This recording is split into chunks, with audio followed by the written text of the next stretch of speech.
The most controversial thing about the Redmi Note 7 is the 48 megapixel camera.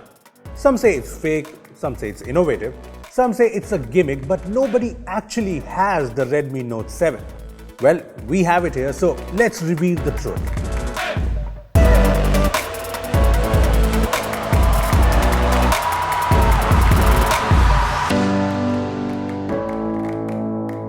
Hey guys, this is Upesh from Beebom.com, and today we are revealing the truth behind the Redmi Note 7's 48 megapixel camera. But before we get started, I'd suggest you to hit the bell icon to get notified every time we post an awesome new video like this one. Now that you've done that, let's talk about the Redmi Note 7's 48 megapixel camera. So here is the new Redmi Note 7 and it has a 48 megapixel camera on the back. It is Samsung's 48 megapixel ISOCELL bright GM1 sensor, and even Xiaomi brands it as a 48 megapixel camera. So where exactly is the doubt? Well, there are various questions, so let's start. So let's start with whether the Note 7 truly has a 48 megapixel sensor. The ISOCELL GM1 sensor in the Redmi Note 7 is a 48 megapixel sensor, but it's a little more complex than that. Check this out.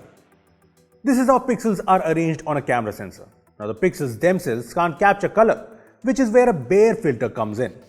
This is basically placed over the sensor with each pixel being dedicated to a single color only. There will be 25% red pixels, 25% blue pixels and 50% green pixels. The ISOCELL GM1 sensor, however, doesn't use a typical bare filter.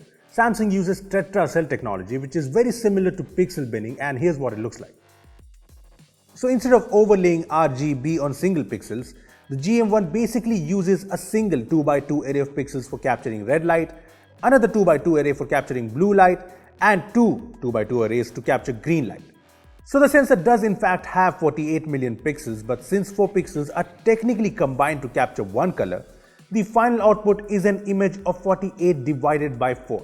That's 12 megapixels, which is clearly within the Snapdragon 660's capability. And that's the reason why the camera app in the Note 7 only supports 12 megapixel images in the auto mode. Even the various specs apps show the camera specification on the Redmi Note 7 as 12 megapixel. So yes, the Redmi Note 7's ISOCELL GM1 48 megapixel sensor does not support 48 megapixel output natively, even though it is a 48 megapixel camera sensor. So what's the advantage of a 48 megapixel camera? Is it a gimmick? Fitting a whopping 48 million pixels on a tiny smartphone camera sensor means that the pixel sizes are really small. In fact, the pixels in the GM1 sensor are just 0.8 microns. However, tetracell technology, aka pixel binning, combines 4.8 micron pixels to create one large pixel of 1.6 microns. And well, larger the pixel size, the more light it can capture, which means brighter low light photos. Here's how the Note 7's 12 megapixel pixel size compares to other 12 megapixel phones. Well, it's clear that the pixel size of the Note 7 in 12 megapixel is bigger than the pixel size in even flagship phones like the Pixel 3. So technically, the Note 7 should be able to capture some great low light shots. But these are just numbers. Let's see how the Redmi Note 7 camera actually performs in low light. So here's a low light photo from the Redmi Note 7, Redmi Note 6 Pro, Zenfone Max Pro M2 and the Poco F1, since a lot of you guys wanted us to compare the Note 7 camera with the Poco F1. So as you can see, the Redmi Note 7 photo here is pretty good, although the Poco F1's photo is just brighter. Let's zoom in on the chair and you'll see that the details on the Note 7 photo are really good. Anyway, here's another comparison. It was really dark when I took this, and while the Redmi Note 7 photo is bright, it's not very sharp, and this is where the Poco F1 is just way better. Here are some more comparisons, and it's clear that the Redmi Note 7 takes pretty good low light shots that are better than the Note 6 Pro and the Max Pro M2. Yes, sometimes the colors are off in the Redmi Note 7 photos and sometimes it's just inconsistent, but it mostly captures photos that are bright and sharp, and that's good enough. If you're wondering how it fares against the Poco F1, it's clear that the Poco F1 takes better shots.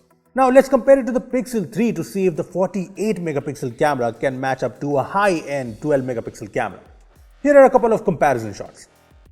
Well, there's a lot of difference. I mean, the Note 7 is not bad, but the Pixel 3 photo is obviously way better. It's actually unfair, but I just wanted to give you an idea that it's true really. Megapixels don't matter. Having said that, the Redmi Note 7 for its price does have an impressive low light camera. Now I'm sure you've been wondering about this. The Redmi Note 7 does have a 48 megapixel option to capture 48 megapixel photos in the Pro mode. So how does that work when the Snapdragon 660 does not support cameras over 25 megapixel? Well, the truth is it's not truly 48 megapixels.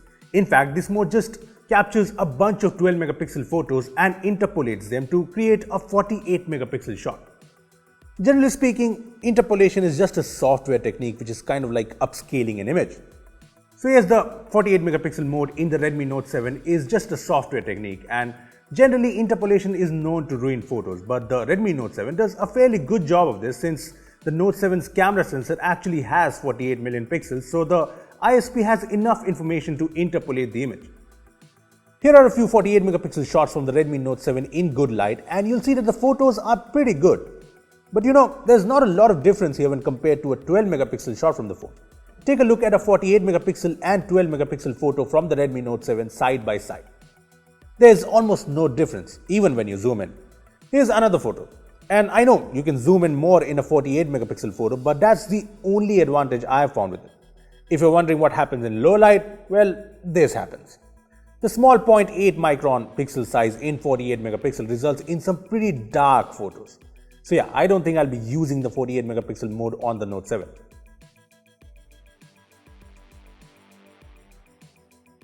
Xiaomi has revealed that the Note 7 Pro will feature the Sony IMX586 48 megapixel sensor, which is the sensor used by the Honor View 20. So how does the ISOCELL GM1 48 megapixel sensor in the Redmi Note 7 compare to the 48 megapixel Sony IMX586 sensor in the Honor View 20? Well, unlike the Samsung sensor, the Sony sensor has each pixel dedicated to a single color. So the output from its sensor is truly 48 megapixel. Unlike the interpolation in the Samsung sensor, and it shows in the photos. Take a look at few comparison shots. Well, it's clear that the 48 megapixel photos from the View 20 are definitely better than the 48 megapixel photos from the Note 7. Zooming in, you can see that the View 20's native 48 megapixel mode works better than the 48 megapixel mode on the Redmi Note 7. While the 48 megapixel photo quality is a big difference, what truly differentiates the Sony sensor from the Samsung sensor is the fact that it can dynamically switch to pixel binning as well, so that it can capture 12 megapixel photos with a larger 1.6 micron pixel size. So the Sony IMX586 sensor brings the best of both worlds, and it's clear that the Redmi Note 7 Pro should have better cameras than the Redmi Note 7. I know, that was a lot of tech jargon in just a few minutes, but let me sum things up really quickly. Yes, the Redmi Note 7 does have a 48 megapixel camera sensor, but yes, it can only capture 12 megapixel photos natively. There is a 48 megapixel camera mode, which honestly is kind of useless and rather gimmicky. Having said that, the Redmi Note 7 camera takes some great photos that are better than the competition, and as an end consumer, that's what really matters, doesn't it?